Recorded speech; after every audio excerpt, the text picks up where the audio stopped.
जैसा कि हम पहले पढ़ रहे थे हिमालय पर्वत के बारे में, आज हम भारत के जो अंदर में पर्वत है उनके बारे में पढ़ेंगे। हिमालय पर्वत की श्रेणी तो हमें यहाँ तक पढ़ाया था, और अब हम सबसे पहले बात करते हैं अरावली पर्वत की, कि भाई अरावली पर्वत कहाँ से कहाँ तक फैला हुआ है। तो आज आइए समझते हैं। सबसे पहले हम बात करते हैं अरावली पर्वत की। अरावली पर्वत हमारा जो है, मैंने पहले ही बना दिया क्योंकि समय बहुत कम होता है, इसलिए अरावली पर्वत हमारा ये है। ये गुजरात, राजस्थान, थोड़ा सा हिस्सा पंजाब का और हरियाणा के दिल्ली तक फैला हुआ है। हरियाणा की दिल्ली तक फैला हुआ है। अगर हम इसकी चोटी की बात करें तो सबसे ऊंची चोटी गुरु शिखर है। कौन सी है?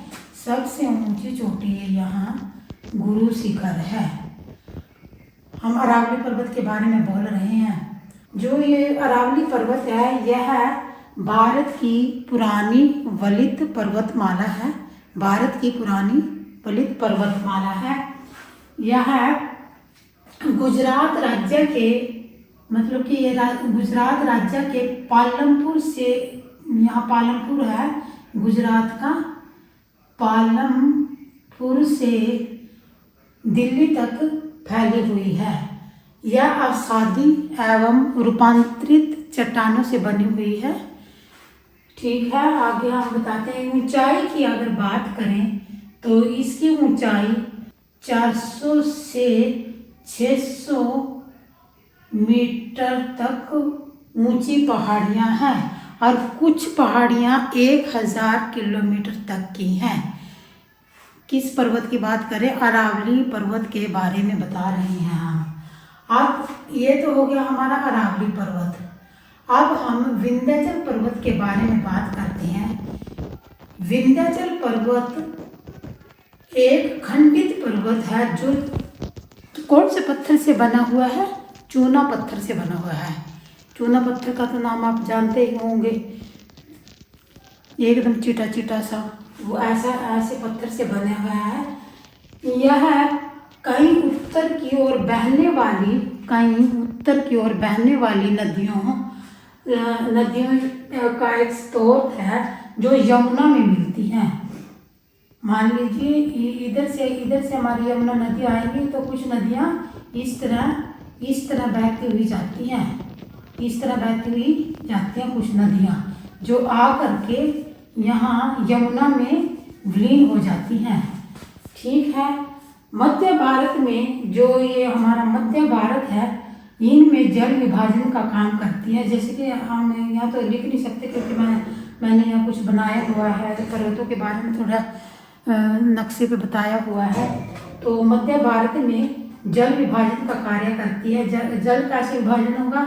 कुछ नदियाँ इधर से आती हैं तो कुछ नदियाँ इधर से आती हैं, तो कुछ नदियाँ इधर से आती हैं। इस तरह मतलब इनका सर्कल चलता रहता है। कहीं ऊंचाई होती है, कहीं नीचाई होती है, मतलब कहीं पहाड़ ऊंचे होते हैं, कहीं नीचे आ जाती है। इस तरह के इसमें ये बनाया गया है जल विभाजन का कार्य। और एक नदी है माही, वो विंध्याचल पर्वत में ही है। एक नदी जो माही है वो विंध्याचल पर्वत में सबसे प्रमुख नदी है। गुजरात, ये जो विंध्याचल पर्वत है यह है गुजरात, ये हमारा गुजरात राज्य है। यहाँ लिखूंगी, मैं बोल के बता देती हूँ। यहाँ गुजरात है, इधर राजस्थान, फिर यह मध्य प्रदेश में, और इधर आके उत्तर प्रदेश का कुछ हिस्सा, फिर यहाँ छत्तीसगढ़ का कुछ हिस्सा यहाँ आएगा, और झारखंड का। मतलब चल के भी मैं लिख के बता देती हूँ। जो ये विंध्याचल पर्वत है ये गुजरात, राजस्थान, मध्य प्रदेश, उत्तर प्रदेश,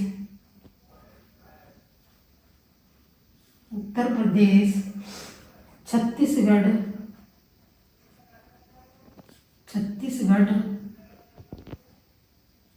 और झारखंड तक की सीमा बनाता है ये विंध्याचल पर्वत। यहाँ तो मैंने दे रखा है, ये ऐसे छत्तीसगढ़ तक की सीमा बनाता है। कौन से? गुजरात, राजस्थान, मध्य प्रदेश, उत्तर प्रदेश, छत्तीसगढ़ और झारखंड तक की सीमा यह बनाता है। यह प्राचीन अवसादी चट्टानों यानी कि सेंडिमेंट्री से बनी हुई है। अवसादी चट्टानों से गंगा एवं प्रायद्वीप नदियों का जल विभाजन करती है। कैसे? गंगा नदी यहाँ उत्तराखंड से निकलती है, गंगा नदी ऐसे उत्तराखंड से निकल कर इधर जाएंगी, तो उसी तरह प्रायद्वीप नदियाँ वो इधर को आती हैं, कुछ इधर को जाती हैं, ऐसे ही मतलब नदियों का सिलसिला चलता रहता है। तो ये जो पर्वत है इन नदियों का जल विभाजन का काम करता है। विंध्याचल पर्वत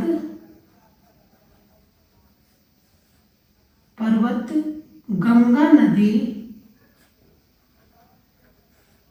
एवं प्रायद्वीपीय नदियों का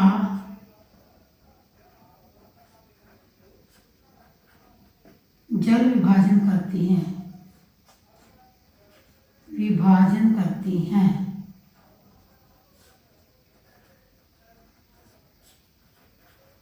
ठीक है। अब ये तो हमने विंध्याचल पर्वत के बारे में ये लिख कर बताया। अब हम दूसरे पर्वतों के बारे में बताते हैं। ठीक है। अब सतपुड़ा पर्वत श्रृंखला के बारे में बताएंगे। तो जो सतपुड़ा पर्वत श्रृंखला है वो यहाँ से, ठीक है, यह नर्मदा एवं तापी नदी के बीच में स्थित है और महाराष्ट्र से, यहाँ मतलब ये इधर गुजरात आ गया, यहाँ महाराष्ट्र से मध्य प्रदेश में मतलब दोनों तरफ एक जैसी सीमा बनाता है, मतलब समांतर चलती है ये पर्वत। दो जो पर्वत है समांतर चलते हैं। ठीक है। सतपुड़ा का ये जो पर्वत है यह गुजरात के राजपीपला पहाड़ियों से छत्तीसगढ़ तक फैला हुआ है। यह इधर ये गुजरात के, ठीक है, गुजरात का एक राजपीपला पहाड़ी है, वहां से छत्तीसगढ़ तक ये फैला हुआ है। कौन सा पर्वत? सतपुड़ा। ठीक है। सबसे ज्यादा हिस्सा इसका कौन से राज्य में सबसे ज्यादा सतपुड़ा का हिस्सा मध्य प्रदेश के अंदर है। ठीक है।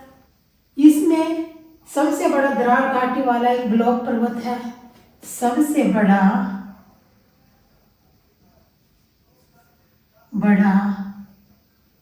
दरार घाटी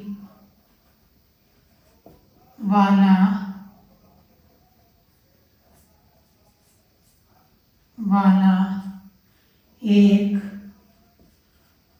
ब्लॉक पर्वत है। ठीक है। और नर्मदा एवं तापी नदियां जिसमें प्रमुख नदियां हैं। नर्मदा एवं तापी, यहाँ पर सतपुड़ा में नर्मदा एवं तापी नदी प्रमुख नदियां हैं। इसमें कौन कौन सी पहाड़ियां हैं? इसमें राजपीपला की पहाड़ी, गोविलगढ़ की पहाड़ी, महादेव और मैकाल की पहाड़ियां पाई जाती हैं। लिखने का कोई वो नहीं है, इसलिए मैं बोल कर ही आप लोगों को बता रही हूँ सतपुड़ा के जंगल के बारे में कि यहाँ पर राजपीपला, गोविलगढ़, महादेव और मैकाल की पहाड़ियाँ हैं।